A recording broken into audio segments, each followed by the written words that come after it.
as we learn about them and how they're able to thrive, not only survive, but thrive here in these islands, using every single resource to its fullest potential, we can also adapt those skills and practices right here, right now, to different areas of our property, and eventually making ourselves, more self-sustaining in the long run. So it really is like a long-term goal here, and we're using kind of diversified agriculture as a vehicle to learn about those things and even to, not really perfect, so to speak, but just to hone in, as they like to say, on those practices. So we not only have fish a part of this area, we also have some crops up ahead as well. But if you guys could turn your attention to the left-hand side, we can see those like clouds right over there, kind of hanging over that peak. That area is known as Pu'u Hule Hule. Unfortunately, it's not completely in sight, but hopefully it gets the clouds move as we go along, because that area is actually really popular with movies and film. It's been in Mighty Joe Young, it shows Mountain, it's been in Pearl Harbor. It was the peak that the airplanes were kind of creeping over as they dipped into the valley. It's also in Jurassic World. It makes up a lot of, well, not a lot, but some of the ridgeline on the island where they had the park. So as we get closer, you guys might notice it, but here on the right hand side we have some of our cattle here. Notice we have a variety of cattle at the ranch. We have Hereford, Brahmin, Charolais, Angus Cross. If you guys have no idea what that is, basically we got some brown ones and black ones and white ones and red ones. Some of them have spots, some of them are multicolored. Now we are a working cattle ranch, so we have a cow calf operation, basically meaning one mama cow gives birth to one calf every year. We wait till the calves are about 400 pounds, and then we ship a portion of that calf herd up to feeding lots, where they quickly double in size, and then they're processed and shipped out to the market.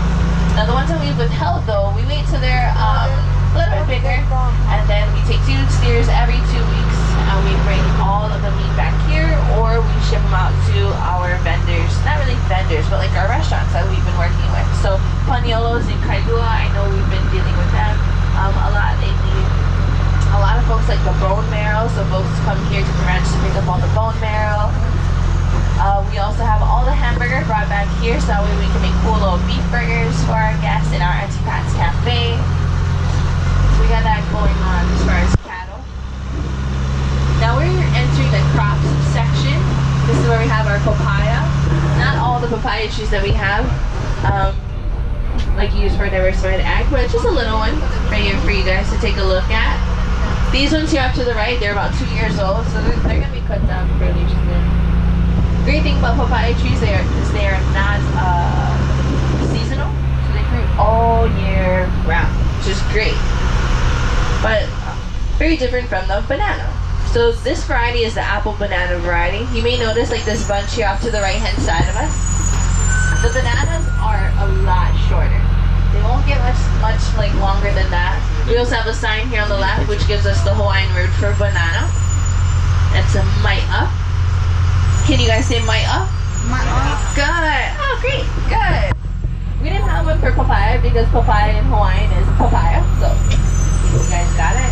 Just watch out, guys, on the right hand side. We got some leaves possibly coming through your windows.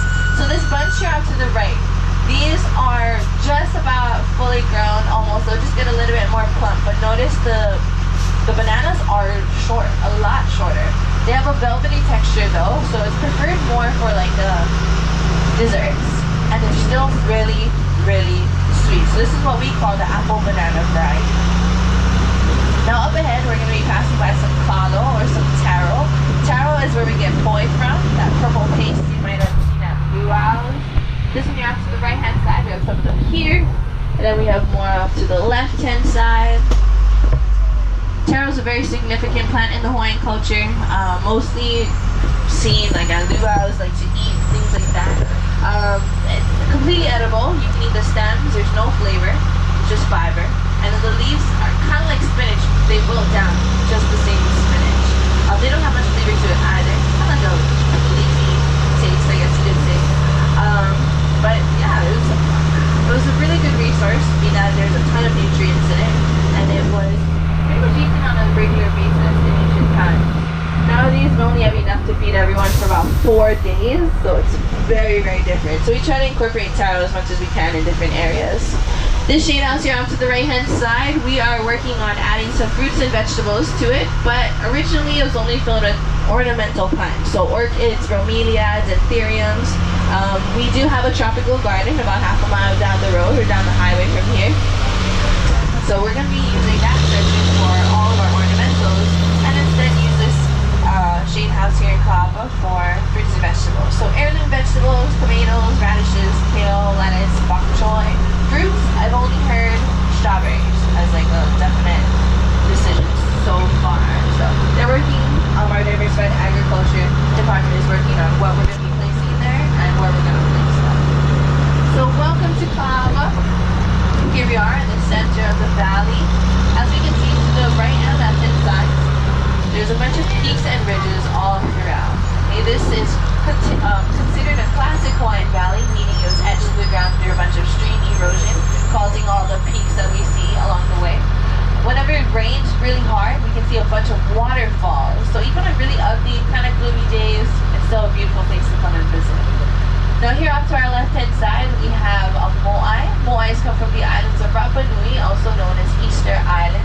This one here was brought to us by National Geographic, and he was brought here to conduct a few experiments, trying to figure out how these structures could have been moved.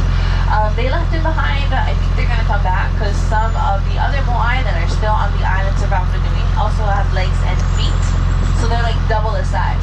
This statue here is about 2 tons. So they're about twice as that. The mystery is still ongoing. No one really knows how this could have been done. And documentary can be found on National Geographic or the National Geographic channel. But I hear they play at a really random time, so kind of hit or miss. Now off to the left hand side of us, any Jurassic fans on the left? Jurassic. Oh, nice. Okay, so you guys will get to see a Jeep or a Jeep that we passed by at the bunker. That was used in Jurassic World. So that was the Jeep that the Gallimimus dinosaurs were running alongside of as they're like driving through a field. And right here on the left hand side is where they filmed all of those scenes. Hi! Go back. Oh, nice. Most of our horns don't work. I didn't realize this would work. Oh, okay. So yeah, so here off to the left, this is the field that they had used for those scenes.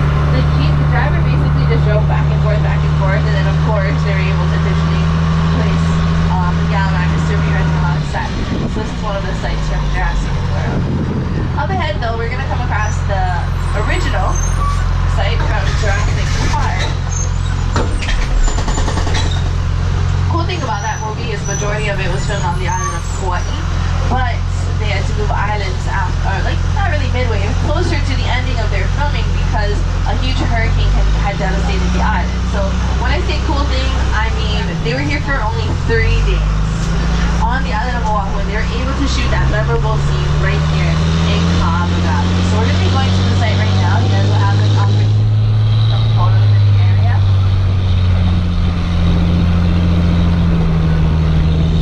So the scenes with the Gallimimus and the stampede are right here, kind of off to the right hand side.